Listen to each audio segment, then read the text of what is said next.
주 예수여 기도가 성경에 3번 상황에서 나옵니다. 주 예수여 나를 불쌍히 여기소서. 바디메오가 기도하고요. 예수여 나를 불쌍히. 그 끼리의 엘레이손이라고 이제 오랫동안 기독교 2000년에서 하나님의 사람들이 해온 기도입니다. 나를 불쌍히 여기소서. 두 번째 기도는 스데반이 주 예수여 저들의 죄를 용서하옵소서. 그렇게 기도해야만 할 때가 있습니다. 그 다음에 세 번째는 주 예수여 어서 오시옵소서. 이건 용서의 차원으로 안 되고 그냥 그분이 오는 수밖에 없겠다 이렇게 되는 거였어요. 이 세 개의 기도는 하나는 나에 대한 기도입니다. 나를 불쌍히 여기소서. 하나는 상대에 대한 기도입니다. 하나는 그리스도에 대한 겁니다. 그래서 저는 주 예수여라고 기도를 하는데 셋 중에 하나 상황이에요. 나를 불쌍히 여겨달라든지 저 사람을 용서해달라든지 아니면 주님이 오셔야만 된다라는 거예요. 그런데 이것은 주의 이름을 부르는 모든 자들에게 주는 부요하시도다 했기 때문에 주 예수여라는 이름 안에서 내 안에 계신 그리스도와를 교제합니다. 교통합니다. 기도란 그리스도와 교통하는 것을 기도라고 합니다. 기도는 기도를 통해 그리스도의 영과 그리스도의 영 안에 있는 그리스도의 생명과 그리스도의 능력과 그리스도의 놀라운 본질을 내 속에 축적해 놓는 겁니다. 그리고 믿음으로써 내가 그리스도를 고백하는 것이고 그 그리스도를 딛고 내 심령이 일어서는 것을 기도라고 얘기합니다. 가장 좋은 기도는 하나님의 말씀을 우리 기도 가운데 넣는 게 참으로 좋아요. 그리고 그 말씀이 내 안에서 이루어지기를 기도해야 되고 그리고 기도는 언제나 창조적이어야 됩니다. 기도를 헌금 기도하시는 분, 같은 기도 하시는 분이 있는데 매주 기도가 달라지시기를 저는 제안드립니다. 축복을 해도 야곱이 축복하는 거, 모세가 축복하는 거, 아론이 축복하는 거 다 창조적으로 다릅니다. 똑같은 축복이어도 다 다릅니다. 야곱의 축복은 루벤을 보면서 루벤아 너의 옛사람이 창궐하지 못할지어다 이렇게. 그럼 옛사람이 이 창이라지 못해야지 탁월하지 못해야지 그럼 옛사람이 그럼 강해버리면 되겠습니까? 그게 축복이잖아요. 굉장한 축복이죠.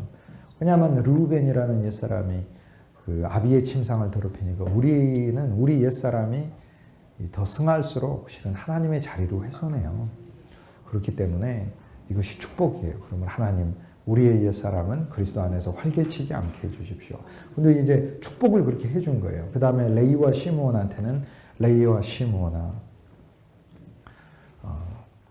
야곱이 내 영혼아 저들의 레이와 시므온은 흩을지어다. 그리고 저들의 혈기와 분노에 내 영혼아 저들의 집회에 참석하지 말지어다. 이렇게 해요. 이게 축복이에요. 왜냐하면 레이와 시므온은 혈기와 분노로 가득한 사람이에요. 이들이 그리스도를 만나 레위는 자기 분노가 아니라 사람을 섬기는 자가 돼야 되고 시므온은 유다 배경에서 있으면서 존재감 자체가 없는 그런 지파가 돼요. 근데 그것이 시므온이 살아남는 방법이에요. 그리고 이 시므온이라는 이름은 이스라엘에서 또 아주 유명한 이름이 돼요. 베드로 이름도 시므온이라고 주님 붙여주시니까. 이 나의 혈기와 나의 분노를 하나님이 흩으시는 것이 축복이다. 얼마나 큰 축복이에요. 놀라운 축복이에요. 주여 나의 혈기와 분노를 흩으시옵소서. 그리고 나의 영이 혈기와 분노가 매일 집회를 가질 때 그 집회에 참석하지 말게 해주십시오. 그래서 아까 기도에는 꼭 오시지만 혈기와 분노의 집회에는 내 영이 꼭 결석하게 해주십시오. 이렇게 혈기와 분노의 집회엔 결석. 굉장히 축복이 창조적이에요. 그 유다에게 있어서는 유다는 사자 새끼로다 축복해 주잖아요. 그 자체가 축복이에요. 동족을 지키는 사자가 되게 해주시고 왕의 위엄이 그에게 있게 해주시고 그의 눈은 포도주로 붉게 하시고 그의 이빨은 우유로 희게 하소서. 그래서 그의 눈은 그리스도의 생명으로 언제나 기쁨에 젖어 있게 만드시고 그의 입에는 하나님의 말씀을 먹어 말씀의 젖이 그의 이빨 가운데 가득 있게 해주시고 이 축복이라고요. 그러니까 이게 유다예요. 유다는 왕의 홀이 떠나지 아니하리로다. 그 그리스도의 통치가 유다에게서 나오게 하고 그래서 유다의 축복을 주님 내게 주십시오. 나를 통해 그리스도의 통치가 나오게 하시고 그리스도의 통치는 그리스도 섬김입니다. 그리스도가 사람을 섬기게 해주시고 나를 통해 사람을 섬기게 하시고 그리스도도 섬기시고 그리고 실로가 오시기까지 즉 평화의 왕이 오시기까지 그리스도가 나를 다스려 주옵소서. 나의 삶 가운데 그리스도가 반드시 나타나십시오. 그 하나하나가 그 살아있는 어떤 언어들이에요. 그 축복이. 우리가 예수 그리스도를 실은 만났을 때 이 12아들의 축복을 주님이 우리에게 선물하는 거죠. 그리스도를 만났을 때 우린 유다의 사자이신 그리스도를 가졌기 때문에 유다의 사자와 연합하여 우리의 눈도 날마다 포도주로 붉게 하시고 그 세상 술에 취해가지고 눈이 시뻘거거나 분노로 취해가지고 시뻘거는 게 아니고 그리고 우리 입은 우유를 먹어서 희게 하시고 이사갈은 이제 야곱이 축복을 할 때 이렇게 축복하잖아요. 이사갈은 그 건장한 나귀로다 이렇게 얘기하죠. 양의 오리 가운데 있는 건장한 나귀로다. 아버지가 이사갈이나 아들한테 지금 감사의 표시를 하면서 이스라엘 전체 민족을 향해 네가 그 일을 해야 된다고 축복하는 거예요.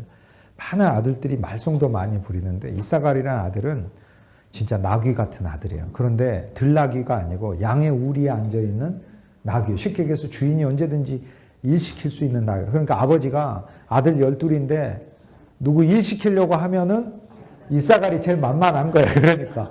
그런데 다른 아들은 시몬과 레이는 왜 나한테 시켜요? 이렇게 하고 성질내고 막 이러고 하고 그러고 가는데 이사갈은 시키는 대로 말하고 그냥 하는 거예요. 그래서 아버지가 이사갈아 너는 양의 우리에 앉은 건장한 나귀로다. 나한테 네가 나귀가 돼서 하나님의 그런데 너는 이스라엘 민족에도 이사갈이 그런 하나님의 사역을 수행해라 라고 하는 거죠. 그래서 하나님이 나에게 이사갈의 상을 주시고 이사갈의 영을 주시면 나는 하나님의 양의 무리 교회 안에서 나귀처럼 일을 할 수 있죠. 나한테 무엇을 짊어주든지 그 성실하게 수행하죠. 근데 나귀는 나귀인데 들나귀와 같아가지고 치받고 이렇게 목이 고든 나귀가 돼가지고 이렇게 있고 그러면 어디다 쓰겠어요. 그게. 그래도 나귀는 양으로 대속하라고 했기 때문에 양으로 대속해서 바치잖아요. 그래서 나귀 같지만 양이신 그리스도를 대신하여 죽는 복음을 전해주면 그 복음이 역사에서 나귀가 진짜 나귀의 역할을 하게 됩니다. 이렇게 스불론은 바닷가에 된 배라 이렇게 얘기를 하잖아요. 바닷가에 정박한 배라. 이 배에 보물을 가득 싣고 스불론아 너는 세계로 나갈 운명이다 이렇게 얘기를 해요. 세계로 나갈 운명. 근데 세계로 사실 스불론 지파가 나가긴 해요. 왜냐하면 두로 지역 가까이 가가지고 사니까요. 그리고 스불론 지파의 과부가 두로 남자랑 결혼을 해가지고 아들을 낳는데 그가 히람입니다. 그래서 그가 국제적으로 유명한 인물이었다가 두로 왕 이름도 히람이에요. 그래서 자기랑 똑같은 이름이에요. 히람이라는 두로의 최고의 건축 기술자. 지금식으로 하면은 세계 제1의 그 백양목이라는 건축 재료가 있는 곳에 가서 건축 공학을 공부한 뛰어난 재능이 있는 사람이죠. 그런데 그를 하나님이 불러서 예루살렘 성전을 짓는데 사용하시는 거죠. 국제적인 인물을 배출을 합니다. 누가복음 7장에 그리스도 안에서 우린 과부의 아들이 살아났어요. 내 역할이 뭔지 알아야 되겠죠. 하나님의 사랑의 집을 짓고 긍휼의 집을 지어야 되겠죠. 그죠? 그게 과부의 아들이 살아난 이유예요. 예수님이 그냥 과부의 아들 그냥 살렸겠습니까? 과부가 불쌍해서도 과부의 아들을 살리지만 고약의 과부의 아들은 하나님의 성전을 지었다. 그래서 신약에서 과부의 아들을 살렸다는 얘기는 그리스도 안에서 굉장히 놀라운 대표적 메시지예요. 모든 우리들이 그리스도 안에서 과부의 아들로 살아난 거예요. 우리 어머니는 우리도 과부지만 우리 옛사람은 과부예요. 세상에 대하여 죽고 그리스도와 함께 죽고 율법에 대하여 죽었어요. 그래서 과부인 거예요. 그런데 우리의 신분이죠. 그러나 우리 안에 있는 아들이란 우리를 통해 나오는 표현이니까 과부의 아들이 살아나던가 내 안에 믿음이 어떤 믿음이죠. 어떤 믿음? 하나님의 전을 짓는 믿음이죠. 그런데 이렇게 외적으로 멋있는 전만이 아니라 진짜 영의 신령한 집을 짓는 그리스도의 영, 생명이 가득 넘치는 집을 짓는 그러한 아들로 내가 살아난 것이죠. 이제 그런 복들이 이제 있습니다. 그래서 스불론의 복음의 함선이 돼요. 하나님 내 배에다가 복음의 좋은 항목들, 물목들을 가득 실어 주옵소서. 이게 우리 축복이 돼야 되는 거죠. 주 예수여, 우리를 스불론의 축복을 주소서. 우리의 배가 인생의 배와 교회의 배, 그리스도의 복음의 아름다운 물목들이 풍성하게 하소서. 내가 그들에게 그리스도 안에 있는 모든 풍성한 항목, 의의를 내어줄 수 있게 하고 평강을 내어줄, 기쁨을 내어줄 수 있게 하고 능력을 내어줄 수 있게 하고 하나님의 말씀이 안에 있는 비밀들이 내 배에 실어있는 풍성이 되게 해주십시오. 컨테이너 박스가 가득하게 해주십시오. 이렇게 축복해야 된다. 그겁니다. 그게. 그 12지파에 대한 복들은 계속해서 이어져요. 갓 지파에 있어서도 축복이에요. 갓은 추격하는, 박격하는 자로다. 그가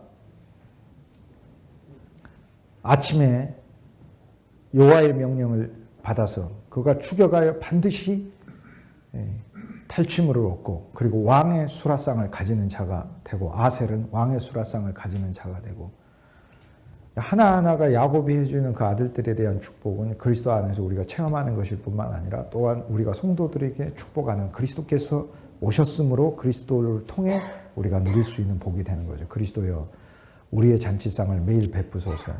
원수의 목전에서도 베푸시고, 직장에서도 베푸시고, 가정에서도 베푸시고, 교회가 잔치상이 돼. 그러니까 축복 기도를 하고 헌금 기도를 할 때 가능하면, 저도 이제 가능하면 같은 기도를, 심지어는 식사 기도조차도 매번의 기도가 똑같은 기도가 안 되도록 기도의 영이 살아쓰려고 합니다. 그래서 타성에 젖은 그런 기도 생활이 되지 않도록 우리의 언어가. 모세는 그 기도가, 그 축복 기도하는 거 보면 모세만의 비결이 있어요. 모세는 이렇게 눈 뜨고 축복을 하니까 있는 거 다 얘기하면서 성 안에서도 축복하고 성 바깥에서도 축복하고 네 우양이 축복을 받고 송아지가 축복받고 집기물이 축복받고. 그리고 우리는 그리스도인은 축복을 마음껏 해줘야 됩니다. 누구를 만나든지 인색하지 말고 마음껏 칭찬하고 마음껏 축복하고. 그 모세가 마음껏 축복하잖아요. 다 축복하잖아요. 그 지금식으로 하자면 아파트 들어가지고 냉장고를 축복하시고 TV를 축복하시고 그 얘기하는 거죠. 그 그릇을 축복하시고 다 소파를 축복하시고 자녀를 축복하시고 자녀의 현재도 축복하고 미래도 축복하고 영혼까지 축복하고 계획도 축복하시고 저들의 출입뿐만 아니라 저들이 하는 일도 축복하고 손도 축복하고 발도 더 구체적으로 율법의 완성은 축복이에요. 그러니까 모세도 축복하는 자로 끝나고 야곱도 축복하는 자로 끝나는 거지. 그러니까 우리 삶이 마지막에 됐을 때 이를 바득바득하면서 저주하면서 끝나는 것이 아니라 만인을 축복하며 끝나는 것이 하나님이 우리를 향하신 뜻이죠. 그런데 우리가 우리 안에 그리스도 풍성한 사랑과 긍휼의 그리스도를 가득 담아두지 않으면 우리는 어떻게 축복합니까? 축복 못하죠. 야곱의 이야기는 그래서 한 인간이 하나님의 성령 아래서 사랑의 사람으로 변해가느냐. 만인을 축복하는 사랑이죠. 사랑은 축복하는 것이니까. 그리고 눈이 머는 거죠. 상대의 잘못에 대하여. 야곱은 그 축복을 할 때, 그리고 그 문제를 정확하게 그리스도 안에서 해결하는 것을 짚어줘요. 단집하는 방법이 없어. 말탄자를 넘어뜨리니까. 그는 여호와의 구원이 오는 방법밖에 없어요. 가장 최고의 축복을 받아요. 너는 여호와의 구원을 받아야 되겠다. 얼마나 좋은 축복이에요. 여호와여 저를 구원하소서. 그러면 여호와여 그를 저주하소서가, 분노와 혈기는 저주받아야지. 그러면 분노와 혈기가 매일매일 증식하고 번성하고 생육하고 충만하고 안 되죠. 그렇죠. 5가지 축복은 우리가 새 사람 안에서 생육하고 번성하고 땅에 충만하고 정복하고 관리하라는 건, 그게 혈기가 그렇게 되면 안 되잖아요. 그래서 복들은 정말 창조적인 거죠. 창조적인. 요셉에 대하여서도 창조적이죠. 요셉의 인생이 지금까지 많은 담장을 넘어가는 가지가 됐지만, 그러나 요셉아 앞으로 내 인생에도 많은 고난이 있겠지만 하나님의 너를 모든 담장을 넘어가는 가지가 되고 애굽의 담장까지 넘어서 온 세계에 뻗어나가는 그리스도의 복음의 가지가 되라. 이렇게 얘기해서 그러다 보니까 너는 담장 너머로 뻗은 가지 이렇게 복음성가도 나오고 이렇게 이제 하는 거죠. 요셉의 이야기는 우리가 그리스도 안에서 그분이 우리에게 어떤 분인가, 창세기 37장에 요셉은 예수 그리스도가 우리에게 어떻게 왔는가를 가르쳐주고 우리 자신이 어떤 사람으로 시작해야 하는가를 가르쳐줘요. 우리의 모습이 있죠. 그래서 첫째, 요셉의 이야기, 예수의 이야기, 나의 이야기, 나와 그리스도가 연합했으니까. 요셉이 아버지 야곱의 사랑받는 자죠. 예수 그리스도가 아버지의 가장 사랑받는 자죠. 채색 옷을 입었죠. 그리스도는 하늘의 영광을, 다양한 영광을 가지신 자죠. 형제들에게 왔죠. 형제들에게 음식을 가져다 주러 왔죠. 예수 그리스도는 형제들에게 생명의 양식을 주러 왔죠. 근데 형제들이 요셉을 거부했죠. 그래서 그리스도 역시 거부당하죠. 그러나 그 이야기들 속에 요셉이라는 한 인간의 삶을 통해 그리스도의 삶을 비추며 우리의 삶을 묘하게 또 그 속에 담아서 우리는 이 두 개가 너무도 신비하게 그리스도의 이야기고 나의 이야기로 하나님 그렇게 만들어놔요. 나의 이야기로. 아버지가 그래서 아들 요셉을 형제들에게 보내잖아요. 의로운 아들을, 사랑받고 의로운 아들을 그의 덜 사랑받는 아들한테 보내는 이야기인 거죠. 그래서 왔는데 아버지가 어디 있다고요? 세겜에 있다. 네 아들들은 능력에 있다 해서 보냈는데 능력이 안 있어. 세겜에 있어야 되는 아들들이, 능력이란 뜻이거든요. 세겜에 있어야 될 아들들이 도단이라는 곳에 가 있다는 거예요. 도단의 뜻은 너무 쉬워요. 도탄이란 뜻이에요. 도단은 도탄이란 뜻이에요. 그러니까 세겜은 세게라는 뜻, 능력이란 뜻이고 도단은 도탄이라는 뜻이에요.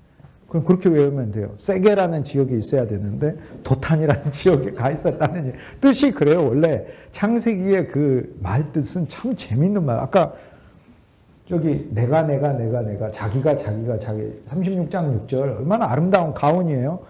만약 가온 필요하면 창세기 36장 6절 집에다가 딱 써가지고 교인들 신방할 때 하나씩 이제 붙여주고 이러면 네. 다 이끌고 자기의 소유, 자기의 그리고 떠나니라 이렇게 돼 있었습니다. 예. 세겜에 왔는데 그 인생 아래서 그리스도조차도 하나의 인간으로서 주님 안에서 자기의 운명을 이제 받지만 우리도 이제 그 삶 가운데 우리의 운명이 하나님이 그렇게 정하신 것이라는 걸 알게 되는 거죠. 누구를 원망하고 누구를 탓하겠어요? 나의 죄됨이고 또 하나님의 동시에 죄됨을 하나님의 선함으로 바꾸신 하나님 긍휼인 거지. 요셉이 세겜으로 왔는데 거기에 보면 어떤 사람이 나타나죠. 어떤 사람이 안 나타나야 되는 거예요. 어떤 사람이 나타나서 형제들이 도단에 있다고 하니까 요셉이 도단에 가. 어떤 사람이 안 나타나야 되는 거야. 안 나타나야 안 끌려가는 거고 구덩이에 안 빠지고 노예가 안 되는 거예요. 그런데 어떤 사람이 나타나서 요셉에게 도단에 있다고 얘기를 해줘요. 그 어떤 사람이 누구겠어요? 그리스도지. 우리가 그 일만 없었다면 그런데 할 수 없어요. 그 속에 그리스도의 역사하심이 있어요. 피치 못하는 일 가운데. 왜요? 그러한 길을 통해 하나님의 사람이 나오기 때문에 그래요. 요셉은 단지 통치자가 되는 게 아니라 만인을 용서하는 통치자가 되는 것을 연기를 해야 하거든요. 그의 온 인생을 통해 하나님이 배역을 정할 때, 구약의 인물들의 배역을 정할 때 모세는 율법 역할 이렇게 하나님 맡긴 거예요. 그래서 하나님 모세에게 얘기하신 거예요. 너 가나안 직전까지만 가는 거야. 왜? 율법은 풍성한 땅으로 못 들어가는 것이 내 의도니까 네가 여기까지 연기해야 돼. 너 괜히 거기서 오버해가지고 막 들어간다고 막 그러고 해가지고 갑자기 감독 컷 해가지고 하나님이 모세 그게 2번 친 거거든요. 2번. 그래서 너 아웃 아니죠. 그래서 아웃은 아니고 그런데 아마 2번 친 것까지 하나님의 계획 안에 있었던 것 같아요. 이렇게 해서. 그래서 결국 율법은 복음을 지향하긴 한데 율법의 한계에 갇힐 수밖에 없다.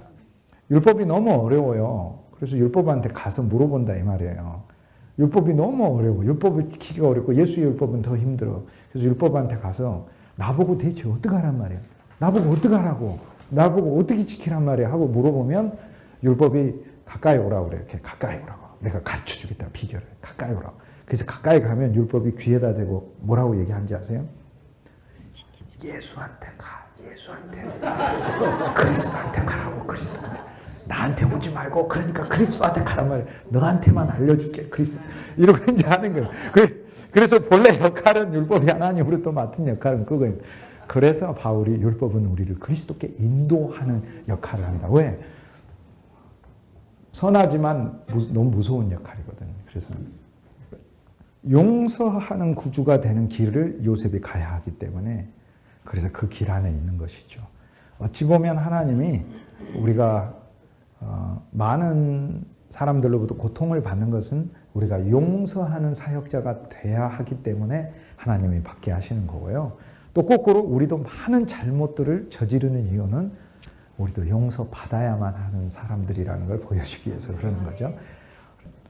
그래서 예수님이 용서란 이야기를 너무 많이 하신 거죠. 그리고 내가 먼저 용서하면 예수님 용서해버린다고 그러시잖아요. 놀랍죠. 그리고 이미 용서하셨고 재물을 성전에 두고 그리스도를 성전 안에 두고 그리고 나와 함께 너 이웃에게 가서 그 사람에게 있는 그리스도에게 가서 내가 용서를 구해야죠. 그래서 사람을 보고 용서하면 용서가 안 나오는데 그 사람 속에 있는 그리스도를 보고 저를 좀 용서해 주세요. 이렇게 하면 그도 하나님의 은혜와 긍휼 안에 있는 사람이기 때문에 그래서 그 그리스도를 보고 또 그 옆에 서 계신 그리스도를 보고 그 사람 안에 없으면 옆에라도 있잖아요. 그리스도가.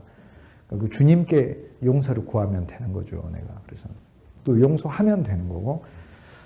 그래서 그게 길입니다. 그래서 창세기 37장에서는 그리스도 예수는 우리를 위해 고난받으시고 팔려가시는 분이시고 인간이 그리스도의 몸값을 잘 몰라서 그리스도 예수가 애굽에 팔려가는 것은 그리스도의 복음이 온 세상에 퍼지는 것을 가르쳐주고 그리고 그리스도 예수가 구덩이에 빠지듯 인생의 절망의 구덩이에 우리들로부터 외면받아 그리스도의 죽음 안으로 들어가시는 것을 그것을 말해주고 있는 거죠. 그래서 37장에서 우리는 형제들이 예수님을 팔고 염소 새끼를 잡아가지고 옷에다가 피를 묻혀서 아버지한테 가져가서 아버지 요셉이 죽었나이다 라고 염소를 잡아서 냅니다. 이래서 형제들이 사실 한 면에서 용서받아요. 여기에 예수님의 창세기 37장에서 그리스도는 우리의 염소의 죽음, 우리의 죄값의 죽음으로 요셉이 안 죽었으나 죽는 죽음으로 거기서 비춰지는 게 나와요. 그래서 창세기 37장에서 주님은 비록 거기에서는 요셉의 옷에 염소의 피가 적셔져 쉽게 얘기해서 속죄 제물로서 그리스도가 죽으셔서 우리를 용서하시고 우리 죄가 가려졌다는 것이 창세기 37장에 나옵니다. 거기서 만약에 야곱이 지금처럼 과학수사대를 동원해가지고 이거 사람 피가 아니고 동물 피인데? 이렇게 해서 너희들 사실대로 얘기해. 이러면 이제 스토리가 안 되지만 그러나 그때는 이제 그 염소 피가 아들의 피인 줄 알고 넘어가죠. 역으로 마찬가지죠. 염소 피가 아들의 피인 줄 알고 넘어가는데 주님은 아들이 피 흘린 것을 속죄의 염소가 흘린 피로 생각하고 우리를 덮고 넘어가죠. 우리 창세기 37장에서 만나는 그리스도는 속죄제이신 그리스도를 우리가 보는 겁니다. 그런데 그 그리스도가 애굽에 팔려가죠. 그리고 38장에 보면 유다가 다말에게서 베레스와 세레를 낳는 이야기가 나오는데 여기에서 유다 역시 또 유다라는 사람이 그리스도를 나타내는 역할을 합니다. 그래서 하나님은 성경에 나타나는 모든 사람이 헤브라이즘, 그 한 사람의 역할을 얘기를 해야 돼요. 그런데 유다가 어떤 역할을 해야 되냐면 유다는 중보하는 그리스도의 역할을 해야 돼요. 요셉은 통치하며 용서하지만 유다는 중보하는 역할을 해야 되는데 중보하는 생명이요 그냥 안 됩니다. 그래서 유다가 창세기 38장 1절에 보면 형제들을 떠나 아둘람이라는 사람들한테 가서 살았다 이렇게 돼요. 아둘람이라는 말이 우리 철로역정의 말로 하자면 유다가 정이라는 친구들을 사귀게 됐다. 친구 이름이 정이에요. 정이. 와, 윤리란 뜻이에요. 유다가 친구 윤리하고 사귀게 됐다. 그런 말인 거예요. 그러니까 유다가 아둘람, 정이, 윤리라는 친구하고 가서 살았다. 그 얘기예요. 그러니까 쉽게 얘기해서 내 형제들하고 나 못 있겠어. 얘네들 정말 같은 형제라고 할 수가 없어. 이렇게 하면서. 그런데 무시하는 것도 많았겠죠. 종의 자녀들, 빌하에게서 나온 단과 납달리, 그리고 실바에게서 나온 갓과 아셀을 무시하겠죠. 하나님의 긍휼과 풍성이 얼마나 큰지 여종에게서 나온 인물들이 이스라엘 역사를 주도를 해요. 근데 하나도 사실 안 빠져요. 빠지는 인물이 없어요. 12아들을 하나님은 사실 다 장남으로 사용하셔요. 전부 다 이스라엘 한 시대마다. 왜냐하면 갓지파, 실바에게서 나온 여종에게서 나온 갓지파 사람의 엘리야와 엘리사가 성경의 최고의 선지자가 되거든요. 단지파에서 나온 인물 오홀리압과 히람이 하나님의 성전을 세우고 삼손이 단지파에서 나오고 그러죠. 납달리에서 드보라가 나오고 모든 지파가 다 하나님의 쓰임을 받아요. 그냥 넘어가는 지파가 없어요. 엄청 엘리사하고 엘리야가 고향이 엘리야는 디셉 사람 엘리야고 엘리사는 아벨 무홀라라는 게 엘리사의 고향이에요. 디셉과 아벨 무홀라는 이렇게 한 1km 정도 떨어져 있어요. 그래서 어려서부터 엘리사가 엘리야를 알 수밖에 없어요. 이렇게 저기. 그런데 다른 애들은 별로 하나님 말씀에 관심이 없었는데 엘리사는 하나님 말씀에 관심이 있어서 엘리야를 맨날 찾아왔겠죠. 이렇게.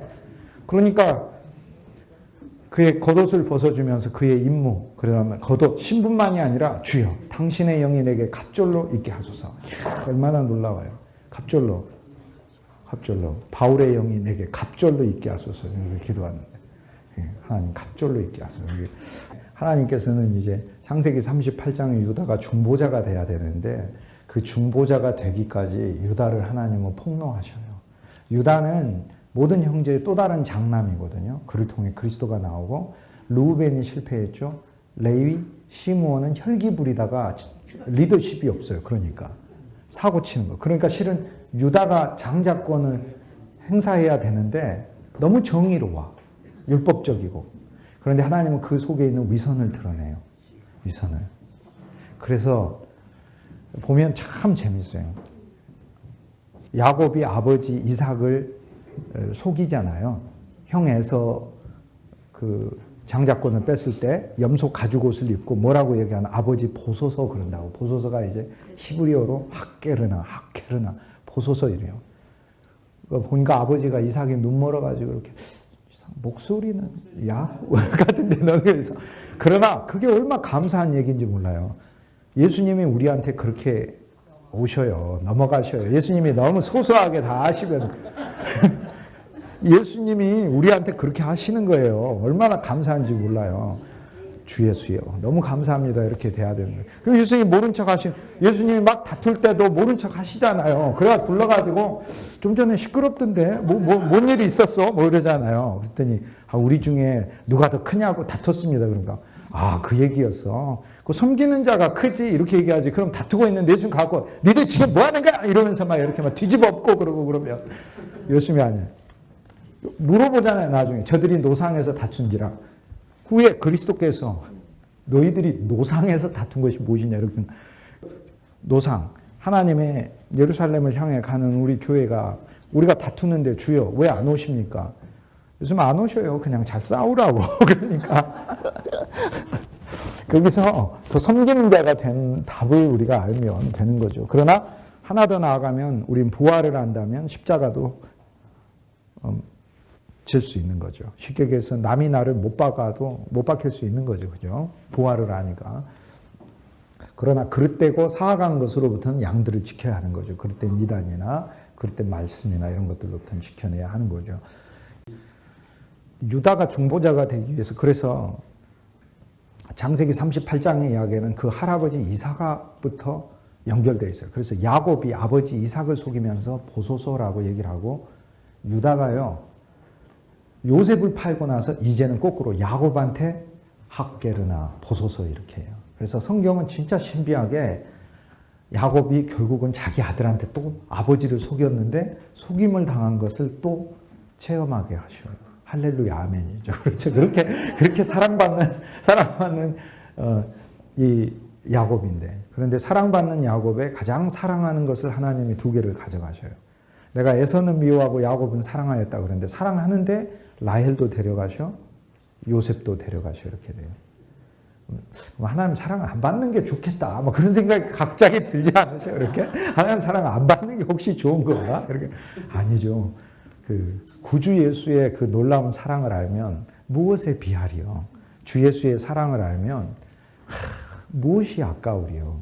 무엇이 환난이 오든 근심이 오든 적신 빈몸이 되든 그리스도의 사랑을 어찌 내가 저버릴 수 있고 또 그리스도의 사랑에서 그리스도가 나를 끊어낼 수 있겠어요? 없죠. 그러니까 이제 그런 삶의 어떤 슬픔이나 고통 이런 차원을 뛰어넘는 야곱의 삶 이것이 하나님이 우리에게 주시는 것이다 이렇게 해요. 그러므로 그리스도인들은 우리들도 그렇고 우리 사랑하는 지체와 형제들 성도들도 그렇고 그들 삶에 우리가 도저히 이해하고 할 수 없는 어떤 하나님의 주시는 고난들이 있어요. 그런데 이제 성경은 또 이유가 있어요. 라헬이 죽는 것은 자기 선호가 죽는 거예요. 자기가 좋아하는 아내가 죽는 거예요. 자기 선호가 죽는 거고 두보라가 죽는 것은 일종의 이제 유모 역할을 하는 유모의 신앙이 이제 한계가 끝나는 거. 그러므로 어떤 성도든지 일생 동안 목양할 수는 없고 어떤 때가 되면은 스스로 자라서 다른 사람을 목양할 수 있게끔 이렇게 더 키워줘요. 베이비로만 두면 안 돼요.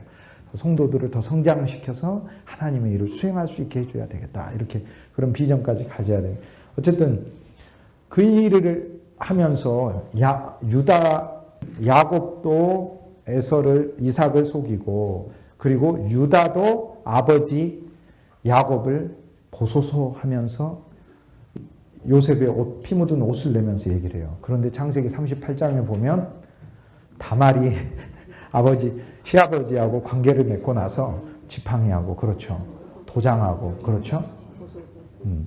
보소서 학게르나 이렇게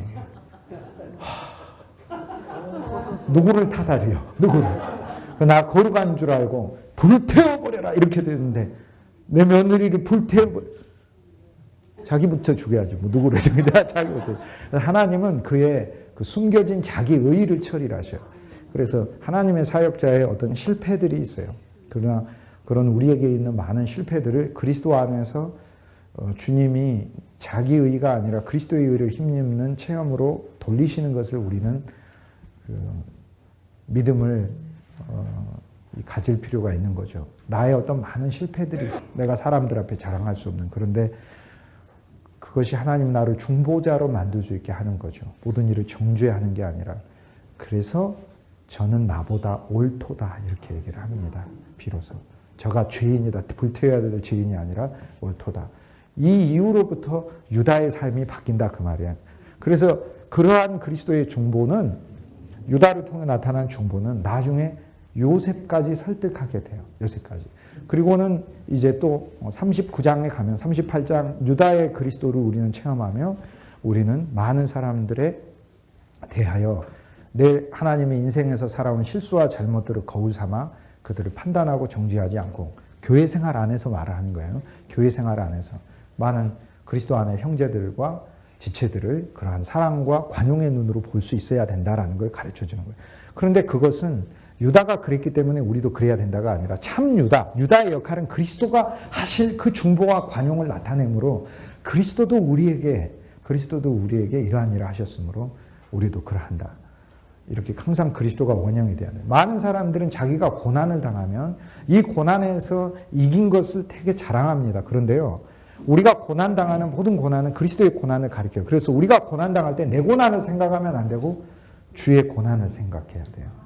그래서 내가 어떤 고난이나 내 질병에서 낫게 되면 내가 기도하여 나은 게 아니라 그가 채찍에 맞음으로 나은 거잖아요. 그러니까 나의 모든 고난을 많이 겪은 분들이 있는데 만나면 7.8기 이렇게 해서 고난을 또 극복. 그분들은 어떤 의미에 있어서는 고난의 진짜 의미를 못 만난 거예요. 나의 모든 고난은 그분 한 분의 고난을 생각나게 하는 거예요. 구주의 고난. 예수 그리스도의 고난. 그거를 생각하면 나의 모든 고난이 그 속에 연합되어 가는 거죠. 그러므로 우리가 고난을 자랑하지 말아야 됩니다. 어떤 분들 너무 고난을 자랑해요. 어떻게 큰 질병 있는 사람들 휴대폰에다 사진 찍어가지고 막 보여주면서 기도해달라고 그래. 당장 지우라고 그래요. 그리스도를 보라고. 고난이 있다는 것도 자랑이 돼서는 안 돼요. 그것도 자기의. 고난에서 이긴 것도 자기의가 될 수 있습니다. 고난에서 우리가 극복이 됐을 때는 이 고난을 통해 그리스도의 고난을 보게 해서 내가 그 많은 참으로 눈물 나는 고난을 겪었는데 그리스도도 하물며 그리스도의 고난은 어떠했을까? 주님의 그 고난은 나를 낳겠구나. 이렇게 그리스도의 고난을 보게 한다는 거예요. 그래서 실은 우리가 얼마나 자기에 빠져 사는지를 또 거꾸로 볼 수 있죠. 38장에서 유다를 차례가 39장이 되면 우리는 그리스도를 또 만나는데 우리 집안에서 봉사하시는 그리스도를 만나요. 우리는 보디발과 같고 보디발이 아내와도 같아요. 그래서 한 면에서 예수님을 막 부려먹고 시켜먹어요. 진짜로 시켜먹어요.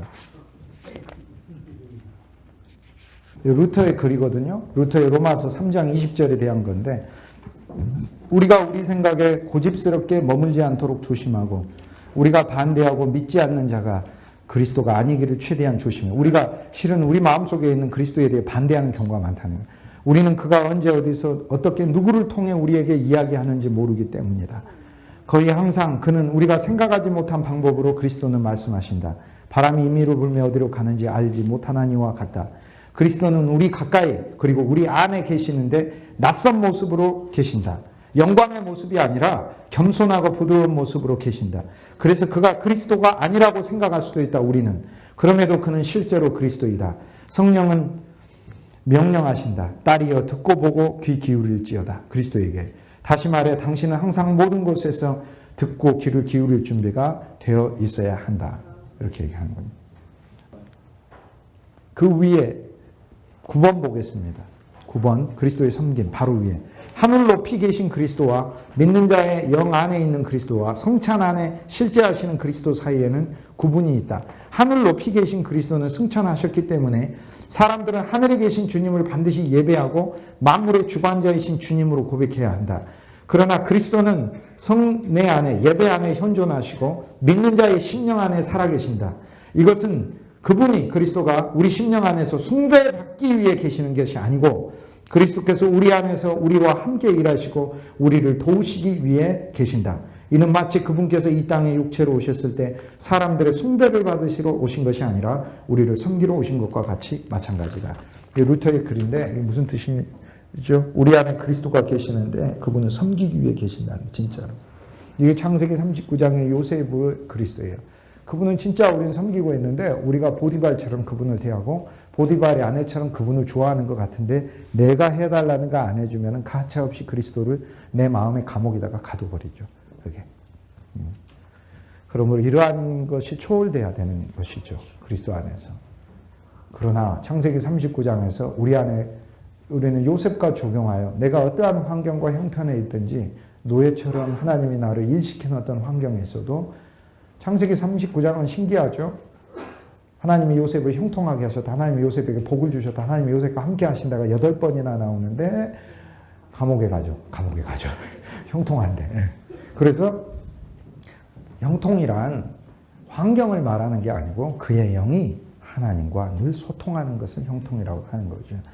어쨌든 이제 그러한 부분들이 창세기 40장에 가면 제가 좀 전에 말씀드린 이제 그리스도 예수를 생명의 포도주요 십자가에서 우리 육신을 매달은 떡관원장, 술관원장으로 만나는 것이죠. 그리고 그리스도 요셉이 꿈을 해몽해 준다는 것은 우리가 그리스도께서 우리 안에 오셔서 우리에게 당신의 진리를 더 밝혀주는 걸 가르쳐요. 그러면 우리는 창세기 40장을 통해 그리스도는 가장 낮은 곳에 오셔서 그 낮은 환경에 있는 우리들을 통해 우리 안에 기쁨, 생명의 포도주가 넘치도록 술관원장에 되어주시고 우리를 육신의 모든 것을 메어다는 떡관원장으로 계신다 얘기. 그 다음 창세기 41장에 우리는 승천하시고 그리고 부활하시고 승천하신 그리스도를 봐요. 그리고 이 놀라운 꿈을 해몽으로 우리는 그리스도께서 우리한테 꿈을 또 해몽. 여기서 우리는 이제 바로예요. 참으로 고집스러운 그러면서 내가 내 것의 주인이 되어 있는 바로예요. 그 바로에게 그런데 하나님은 나한테 꿈을 주었어. 그런데 그 꿈은 너무 괴로운 꿈이야. 이 꿈은 나 스스로 풀 수가 없는 꿈이고 요셉이 있어야만 풀 수 있는 꿈이죠. 어떤 꿈이 7마리 살찐 소가 7마리 깡마른 소를 집어먹는 거예요. 그걸 풀이를 해주잖아요. 이게 무슨 꿈입니까? 우리가 먼저 살찐 소가 되어 하나님이 보내는 흉년이 왔을 때 살찐 소를 깡마른 소들이 먹을 수 있게 해야 되는 거죠. 많은 성도들이 깡마른 심령으로 오는데 목회자가 깡말라 있으면 어떻게 먹습니까? 목회자부터 살찐 소, 화목의 제물, 하나님의 풍성한 말씀으로 살찐 소가 돼, 근수가 많이 나가는 소가 돼 있어야 되죠. 속에 있는 속사람은 말씀으로 살쪄 있어야 되는 거죠. 그래서 창세기 후반부에 가면 요셉을 만나러 다 오잖아요. 이게 그리스도께 다 가야 된다는 걸 가리키는데 거기 가는데 하나님이 이제 위대한 구원의 드라마의 배역을 맡겨서 이게 쓰시면서 이게 예수님 이야기다라고 그리고 예수님 안에 있는 우리 인간의 이야기다라고 해주는 거예요. 그래서 요셉의 이야기 속에 그리스도를 보며 그리스도와 연합한 우리도 그러한 환경을 통과하지만 하나님 우리를 살리신다는 것을 우리는 보게 되는 거죠. 그런데 거기에 첫째 그 형제들이 와서 요셉을 뭘로 만나요? 통치자로 만나죠. 이게 모든 인간이 그리스도를 만나는 첫 번째 방식이에요. 통치자로밖에 안 보여요. 통치자. 그리고 어디서 만나요? 관정에서 만나요. 그분의 관정이에요. 그런데 여기에서 그들은 정탐꾼이라고 해가지고 시므온이 잡히게 되지 않습니까? 시므온은 분노하고 그리고 혈기를 부리고 야곱의 즉 하나님의 사람의 집안에서 가장 문제 일으킨 죄 자체를 그를 가두는 거예요. 우리는 그리스도를 무서운 한 면에서 무서운 그리스도로 만나 그리스도가 우리 혈기와 분노와 교만과 악심과 불신을 가둬버리셔야 돼요. 진짜로.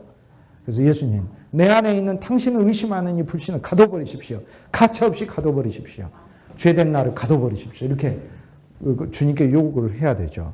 그런데 여기서 이 시므온이 죄인을 가리키고 죄인된 죄 자체가 돼서 우리를 위해 죽으시고 못 박히신 그리스도를 가리키고, 여기에 이 요셉은 통치하시는 또 그리스도를 가리켜요. 그런데 이 시므온이 바로 죄된 그리스도이고 우리 자신이 거기 갇혀 있는데, 그가 풀려나기 위해서 누가 오면 돼요? 베냐민이. 이 베냐민이 바로 아버지가 가장 사랑하는 아들이 보내줘야 되는데, 그러니까 그리스도 안에서 이 모든 역할이 동시에 일어나는 거. 그래서 그리스도가 이제 베냐민이 되셔서 베냐민이 와서 우리가 풀려나는 거예요. 그러니까 베냐민이 와서 하나님이 정말 보내기 싫은 아까움. 그런데 누군가가 막 아들을 보내달라고 설득하죠. 아버지 야곱을. 유다가. 그 유다가 바로 그리스도의 역할을 해요. 그래서 그리스도가 아버지께 나를 보내달라고, 아버지도 아버지의 뜻이라 아들을 보낸 거고, 그러므로 요셉은 통치하고 용서하는 그리스도, 시몬은 우리의 죄가 돼서 우리 자리에서 죽으신 그리스도, 유다는 우리를 위해 중보하시는 그리스도, 그리고 베냐민은 우리 대신 보내진 하나님의 아들이신 그리스도. 이게 내 아들들이 전부 다 예수님의 역할들을 연기하고 있는 겁니다. 연기가 아니라 실제 삶을 통해서 하나님의 이게 하나님의 지혜입니다. 하나님의 어떤 존재인가. 진짜 그분이 다 마련하셨어요. 그분의 뜻이었고 나를 구원하시고. 그 다음에 형제들은 어디로 초청을 받냐면 요셉의 관저로 가게 돼요. 집으로. 그러니까 관청에서 관저로 갑니다. 이제는 요셉의 사적인 집안, 즉 그리스도 예수와 더 교제가 가까워지고, 이제는 거기에서 요셉의 정체를 알게 돼요. 예수님을 알고 봤더니 애굽의 총리일 뿐 아니라 나의 형제인 거예요. 나의 형제. 그리고 그리스도와 사이가 더 가까워져요. 이제 더 가까워지면 모든 것을 가지고 요셉에게 오는 거예요. 우리는 더 그리스도께 더 가까이. 그래서 한 장 한 장마다 구주 예수 그리스도가 마침내 나의 모든 것을 소유하고 내가 그분과 함께 살고, 애굽의 가축들을 치는, 쉽게 해서 그리스도의 양들을 치는 사역자로 나를 삼아요. 그리고 요셉이 그 형제들을 무시하는 게 아니라 그 형제들을 오히려 바로 앞에 세워서 자랑하는 존재가 되게 됩니다. 그리고 요셉은 아무 말도 하지 않고 형제 중에 5을 세워서 말하게 합니다. 그 5을 세워. 점점점 요셉과 더 가까워지죠. 그런데 베냐민은 양식을 5배를 받습니다. 다른 형제는 2배를 받고. 왜? 베냐민은 엄마 아버지가 요셉이 같잖아요. 쉽게 얘기해서 그리스도 예수와 우리가 더 가까워지면 가까워질수록 영적인 친밀도가 더 높아질수록 우리는 은혜를 더 받습니다. 어떻게? 예, 더 받습니다. 이게 모든 스토리들입니다. 이제 몇 개 읽고 루터의 로마서 주석 서문 이제 거기 보도록 하겠습니다. 로마서 주석 서문 3번 넘어가서, 성경에서 죄라는 단어는 우리의 육체적 행위에 의해 행해진 외적 행위 이상이 죄예요. 모든 죄의 뿌리는 불신이에요. 불신앙이에요. 안 믿는 거. 그러므로 그리스도는 불신앙을, 이거 루터 글입니다. 제 글 아닙니다. 이건 루터 글을 제가 얘기한. 근데 우리가 이미 하도 없이 얘기해서 여러분이 쉽게 읽을 수 있어요. 그리스도는 불신앙을 따로 지적하여 죄라고 부르셨다. 그리스도는 영이 와서, 성령이 와서 죄에 대하여 세상을 책망할 것인데 죄에 대하여라면 나를 믿지 아니함이라고 한다. 그러므로 우리 마음의 불신앙이 모든 죄의 수액이다. 뿌리예요. 우리는 매일 은혜와 영을 받아야 한다. 그래야 불신앙과 싸울 수 있다라는 거예요. 스스로 불신과 싸울 수 없고 매일 하나님의 은혜를 말씀 안에서 발견해야 우리는 이 죄와 이게 싸우는 거예요. 그러니까 우리가 하나님의 은혜를 발견한 순간 우리는 이미 죄를 이긴 거나 다름이 없어요. 왜냐하면 죄는요, 계명을 어기게 하는 게 목적이 아니에요. 하나님을 조롱하게 하려고 하는 게 목적이고, 인간이 하나님을 조롱하게 하려고 하는 게 목적이고, 하나님은 인간을 미워하게 만들려고 하는 게 이게 사탄의 목적. 사탄이 아담과 하와에게 계명을 어기라고 한 건 계명을, 선악과를 먹게 하는 것만 목적인 게 아니라, 인간이 하나님의 명령을 무시함으로 하나님은 인간에 대하여 분노하게 만들고, 인간은 하나님을 조롱하고 하나님에 대하여 불신을 품고 반감을 품고 오히려 하나님으로부터 떨어지게 만들려고 하는 게, 그게 목적이에요. 그게. 그런데 계명을 어겼음에도 불구하고 하나님이 분노한 게 아니라 먼저 찾으러 와가지고 회복하는 방법을 막 이야기를 해주고, 그 다음에 인간인 우리 편에서는 그리스도가 오셔서 먼저 우리 마음을 사시고 우리 마음에 은혜와 사랑을 부으셔서 나에게 오라, 나에게 오라, 죄인들아 나에게 오라, 괜찮다, 괜찮다, 나에게 오라, 내가 모든 정죄를 막으리라. 그래서 막으시고 그분이 품으시고. 그래서 사탄은 내가 비록 계명을 어겼어도 내 마음이 하나님을 바라보게 하면 사탄의 목적이 훼손돼 버린 거예요. 그러면 계명을 어기기 위해서 하나님하고 멀어지려고 했는데 또 틀어졌네 이렇게 되는 거죠. 그게. 그러니까 사탄의 목적이 무엇인지 알겠죠. 우리는 계명을 어기게 하는 게 아니라 계명을 어기게 하여 우리 마음이 하나님께 멀어지게 하는 게 목적이 그럽니다.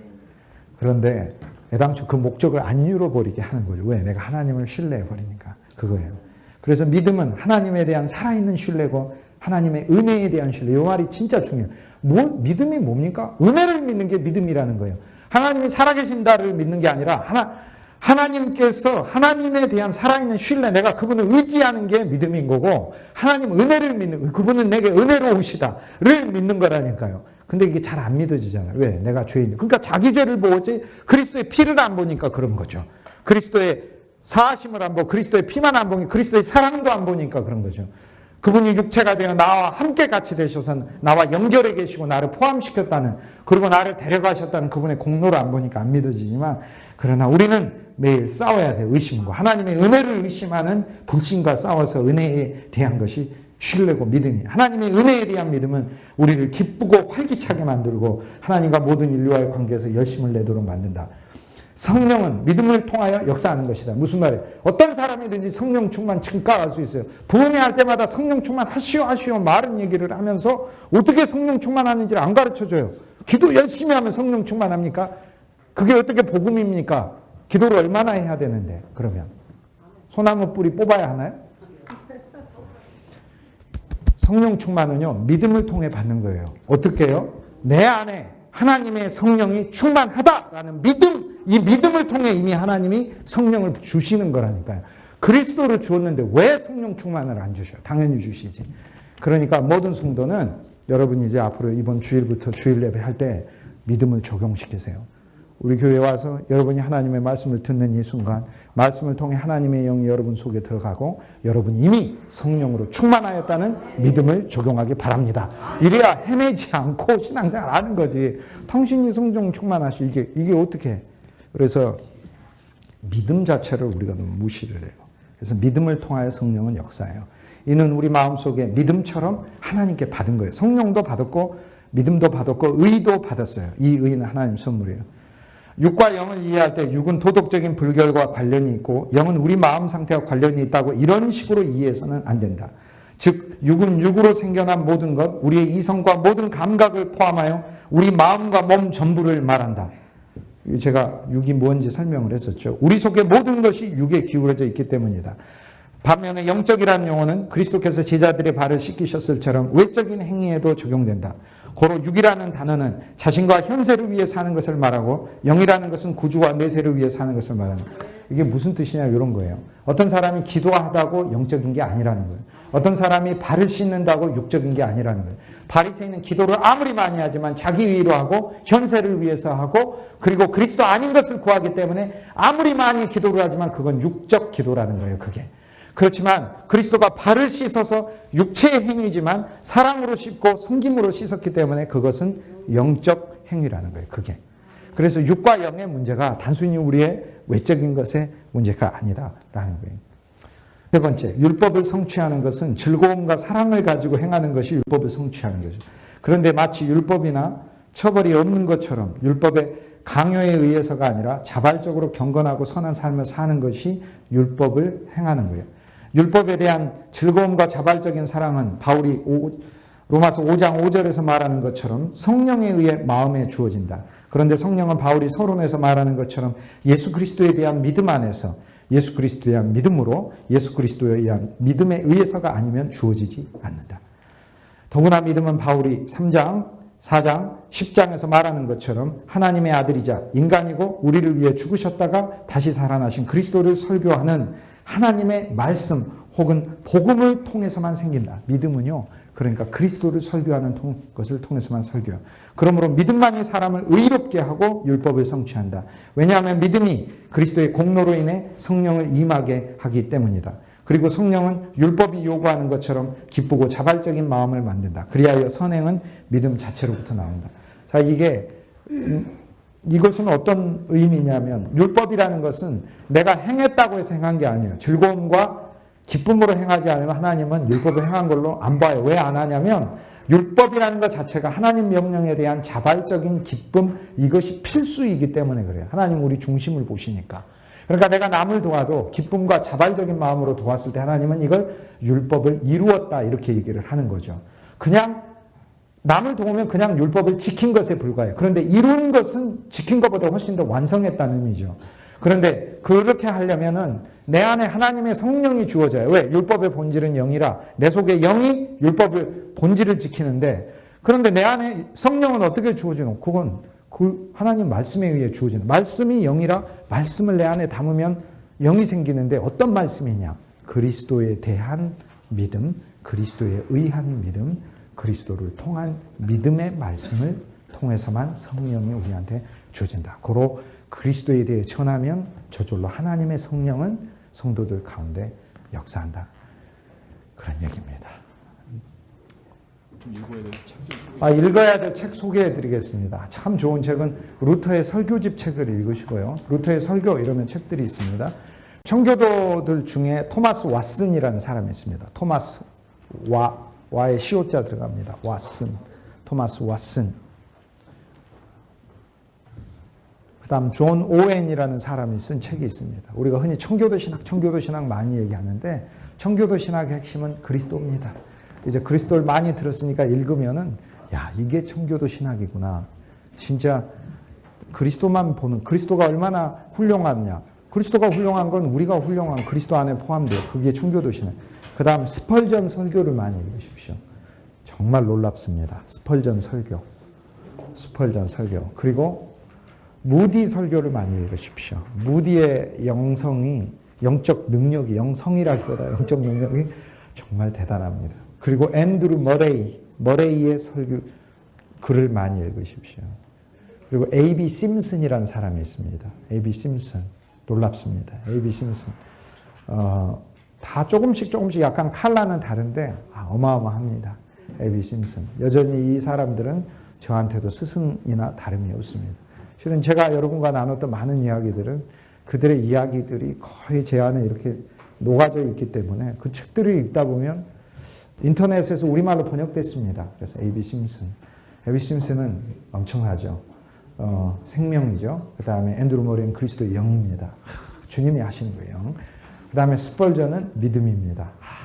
그 성경을 설교하고 풀이하는 그 해박한 그 말씀들은 참 좋습니다. 그리고 그 설교들을 늘 읽으시면 우리 영적으로 성장합니다. 그리스도와의 깊은 교제를 원하시면 토마스 왓슨, 존 오웬이라는 사람이 있습니다.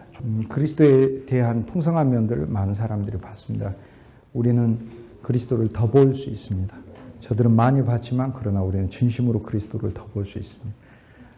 그리고 여러분은 실은 늘 기도하고 또 주님을 사랑하는 본질적인 훈련이 잘 돼 있는 분들이기 때문에 또 그 사랑의 어떤 실천이나 실행에 있어서, 근데 그 사랑은 여러분이 사랑의 깊이와 넓이가 있는 분들이라 여러분의 어떤 생각들이 그리스도로 전환됐을 때는 훨씬 더 깊게 그 그리스도 예수를 사랑 안에서 누릴 수 있을 겁니다. 그리고 하시는 모든 그런 사역들을 위해 또 성도님들, 그리고 여러분의 섬기는 교회 벽돌 하나하나까지 성도님들의 머리부터 이렇게 발까지 전체 하나님의 은혜가 늘 충만하도록 저도 생각날 때마다 축복하도록 하겠습니다.